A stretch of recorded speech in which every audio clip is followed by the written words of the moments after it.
রিজিক হলো দুই ধরনের। কয় ধরনের? দুই ধরনের।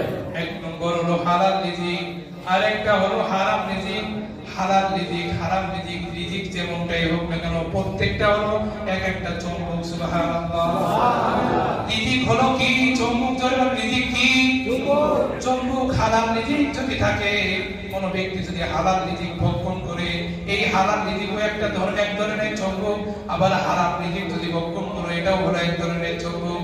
হালাল রিজিক খাবা, তোমার ইবাদত করতে ভালো লাগবে, নামাজ পড়তে ভালো লাগবে, রমজান মাসে রোজা রাখতে ভালো লাগবে, মানুষের সাথে সুন্দর ব্যবহার করতে ভালো লাগবে, পরিবারের লোকদের সাথে সুন্দর ব্যবহার করতে ভালো লাগবে, বড়দের সম্মান করতে ভালো লাগবে, উলামায়ে কেরামের সম্মান করতে ভালো লাগবে, ছোটদেরকে স্নেহ করতে ভালো লাগবে, মানুষের সেবা করতে ভালো লাগবে। ঠিক কিনা? এটা হলো হালাল রিজিকের বরকত। হালাল রিজিক যদি বান্দা খাও, তাহলে তোমার মানুষ তোমার প্রতি শ্রদ্ধাশীল হয়ে যাবে। আর হারাম মাল যদি ভক্ষণ করো, তুমি নামাজ পড়বা, নামাজ পড়তেও তোমার ভালো লাগবে না, তুমি রোজা রাখবা, রোজা রাখতেও তোমার ভালো লাগবে না, তুমি যা কিছু করবা কোনো কিছুই তোমার ভালো লাগবে না। কারণ এটা হলো চুম্বক। হালাল মাল ভক্ষণ করো নাই, তোমার ইবাদত কবুল হয় নাই। তুমি নামাজ পড়ো, হালাল মাল যদি হয়, যদি না হয় তাহলে তোমার নামাজ কবুল হবে না। হালাল মাল যদি ভক্ষণ না করো, রমজান মাসের রোজাও কবুল হবে না। হালাল মাল যদি ভক্ষণ না করো, তাহলে তোমার হজ্জে বাইতুল্লাহ এটাও কবুল হবে না। হালাল মাল যদি ভক্ষণ না করো, তোমার নেক কাজ, কোনো নেক কাজ কবুল হবে না।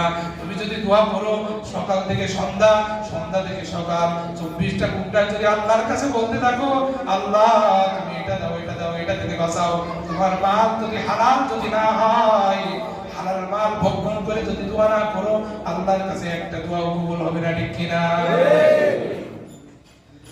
আর হারাম মাল যখন ভক্ষণ করবা, খারাপ সঙ্গ ভালো লাগবে, নামাজ না পড়াটা ভালো লাগবে, আল্লাহ তাআলার হুকুম পালন না করাটা ভালো লাগবে, নামাজ না পড়া ভালো লাগবে, রমজানে রোজা রাখা না রাখাটা ভালো লাগবে, অর্থাৎ ভালো কাজ করতে তোমার ভালো লাগবে না।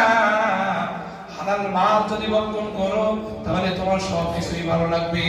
ইমাম আহমদ রাহমাতুল্লাহি আলাইহি, তার মাঝে শাফি রাহমাতুল্লাহি আলাইহি, তার মাঝে একটা ঘটনা আছে।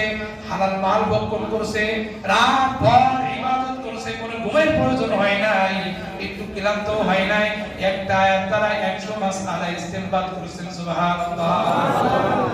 এতবার হালাল মাল খাইছে তো আল্লাহ তাআলা সারা রাত তাহাজ্জুদের মধ্যে কাটাই দিয়েছে। সুবহানাল্লাহ। একটু তন্দার ভাব আসে নাই, একটা আয়াত তেলাওয়াত করছে, একটা আয়াত থেকে 100 মাসআলা বের করেছে। সুবহানাল্লাহ। সুবহানাল্লাহ। হালাল মাল খাবো তো ভাই ইনশাআল্লাহ। ইনশাআল্লাহ। হাদিসের মধ্যে আছে, যদি কোনো ব্যক্তি একটা কাপড় পরিধান করছে, ওই কাপড়টা যদি 100 টাকা দিয়ে ক্রয় করে, ওই 100 টাকার মধ্যে 1 টাকা যদি আপনার হারাম যদি থাকে, তাহলে যতক্ষণ পর্যন্ত ওই কাপড় দ্বারা আপনি নামাজ পড়বেন, ততক্ষণ পর্যন্ত আপনার নামাজ হবে না। ওই কাপড় দ্বারা আপনি অন্যান্য ইবাদত করবেন, কোনো ইবাদত কবুল হবে না। সেই জন্য হারাম মাল, আল্লাহ রাসূল বলেছেন, ওই ব্যক্তি জান্নাতে প্রবেশ করতে পারবে না, ওই ব্যক্তির গোশত জান্নাতে যাইতে পারবে না। তাহলে আমার ইবাদত কবুল হওয়া না হওয়া কিসের উপর ডিপেন্ড করে বলেন ভাই? হালাল মাল উপার্জন করা, হারাম এটা থেকে বর্জন থাকা। আল্লাহ তাআলা আমাদের বুঝে আমল করার তৌফিক দান করুন। আমিন।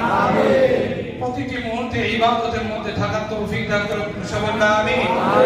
হালাল মাল উপার্জন করা, হারাম থেকে বিরত থাকার তৌফিক দান করুন। সবাই আমিন।